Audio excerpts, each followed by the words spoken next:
Call the member for Throsby. Thank you, Deputy Speaker. It's a very sad day in this parliament when the man who would be the Treasurer of this country has 20 minutes to address the serious economic circumstances that we face in this country and spends that time lamenting nothing more than the fact that were he Treasurer, he'd have nothing left to privatise. He spends the rest of the time, Deputy Speaker, ridiculing the economies and the country that were he Treasurer, he'd be out there attempting to strike a trade and economic relationship with.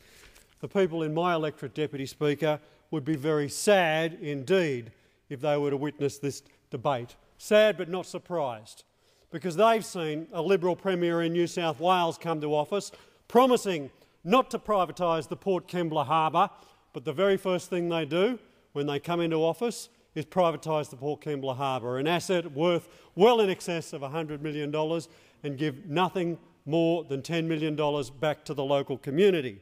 Is it any wonder that the would-be Treasurer of Australia, a member of that very same party, stands here and seriously suggests that if he could, he'd sell the national broadband network off for $1. In fact, he'd rather give it away. This from the man who would like to be Treasurer of this country. Well, Deputy Speaker, we have some good news in this country. It's good news for Australia, but bad news for people who hate good news, such as those on the other side of the House. We are growing as an economy, and that marks us off as one of the few countries in the world that can say that, growing at around 3% on trend. And indeed, Deputy Speaker, our economy, the Australian economy, has pulled itself through the worst recession to hit the world in over 100 years, and it is now 13% bigger than it was in 2004. This on its own is nothing short of a miracle.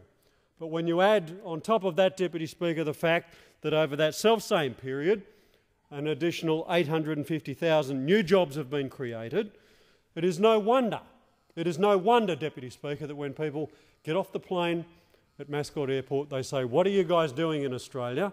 We've come here to learn. We've come here to learn because you guys must be doing something right, and we envy your economy. We envy the economic circumstances that you have here in Australia." Deputy Speaker, I was tempted to describe the economics proffered by those on the other side as bonehead economics or Flintstone economics. But, Deputy Speaker, that'd be wrong, because bones have weight. Bones have weight. And there was absolutely no weight or no substance to the contribution that has been given by each of the three speakers in this debate so far.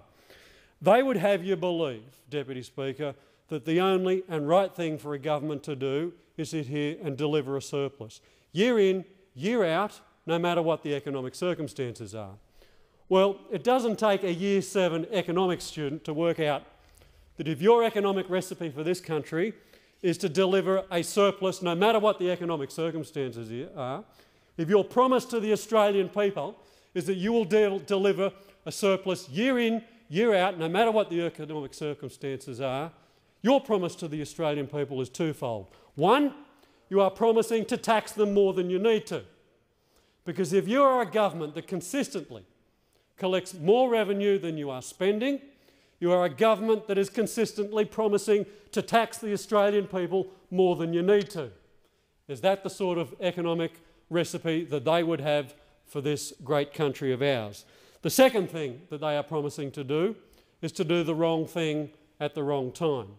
Because if, as a government, you are proposing to deliver a surplus no matter what the economic circumstances are, you are promising to do precisely the wrong things at the wrong time in the economic cycle. Wrong thing in the wrong time of the economic cycle, taxing the Australian people more than they need to. It's a little wonder that we hear that from those on the other side and the man who would be Treasurer of this country, because they wear the gold medal for the highest taxing company, the highest taxing government in this country's history, at 24.2% of GDP in 2004-2005. The highest taxing government in the country's history.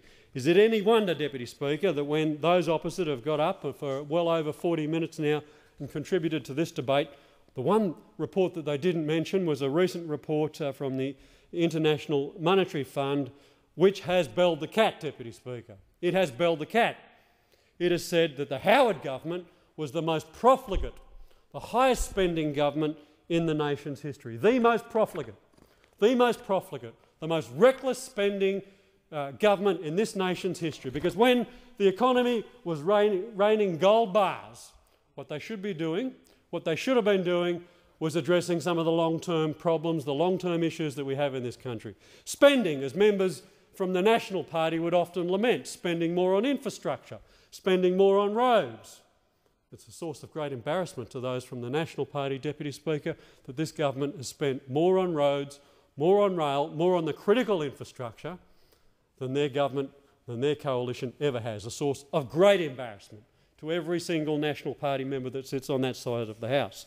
Deputy Speaker, the right thing to do, if you reject bonehead economics, such as that which is offered by those on the other side, if you reject that and you are committed to doing the right thing, then you ensure at the time in the economic cycle when the government needs to act to support jobs and growth, then you stimulate the economy.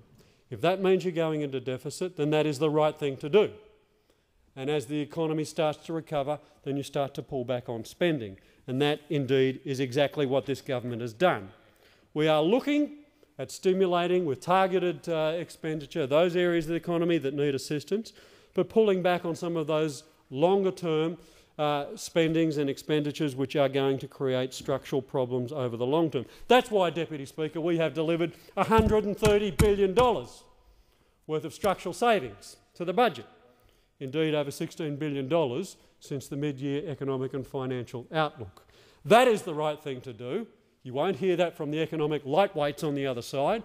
All they can do, Deputy Speaker, is crack jokes about how much they'd like to privatise the assets of this country or denigrate our great trading partners, the people that they'd like to strike up an economic relationship with.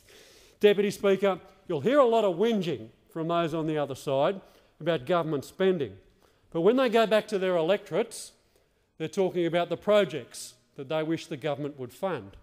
And if you want to see the longest line in any electorate, it'll be the longest line in my electorate, Deputy Speaker, is Liberal Party councillors and Liberal Party supporters who are knocking on my door saying, whatever you do, you've got to stop that Tony Abbott, the Leader of the Opposition, from tearing up the NBN. And for God's sake, can you ensure that it turns up to my business, to my house, to my school, before that bloke ever sits on this side of the House. The longest line in any electorate office will be the line of Liberal Party people who are pro the NBN, people who want to see the NBN rolled out in their neighbourhood, in their business, to their school, to their university. Deputy Speaker, these are exactly the sorts of things that they won't be talking about in their electorate, but when they come here to Canberra, they're exactly the sorts of things that they're saying the government should be doing. Or is it that spending on infrastructure that I've spoken to? Deputy Speaker, is it the sorts of investments such as we are proposing to create a revolution in our school education system?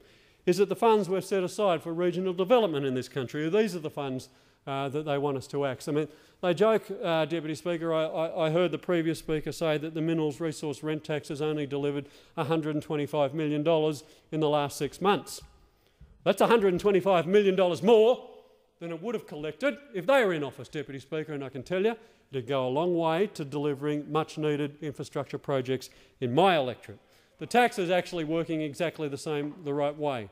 It collects more revenue as company profits increase, less revenue when they don't. Deputy Speaker, these are the sorts of things that our government will do if it's not wedded to the sort of bonehead economics of those on the other side of the House. Deputy Speaker, we're talking about taxation, we're talking about revenue and expenditure, and as we go into the next election, Deputy Speaker, those on the other side of the House are going to be going into their electorates promising tax cuts for the wealthiest, tax increase for the poorest, and pension cuts for people who can least afford it. Deputy Speaker, this is the sort of bonehead economics that they are so wedded to. They don't look below the talking points. They are following the empty slogans of their leaders. But, Deputy Speaker, the facts don't lie. The facts don't lie. Low unemployment, trend growth, an economy which is the envy of the rest of the world, public finances in good shape, as every respected commentator will testify to. These are the sorts of things that we should be doing if we're serious about economics in this country. Order. Order.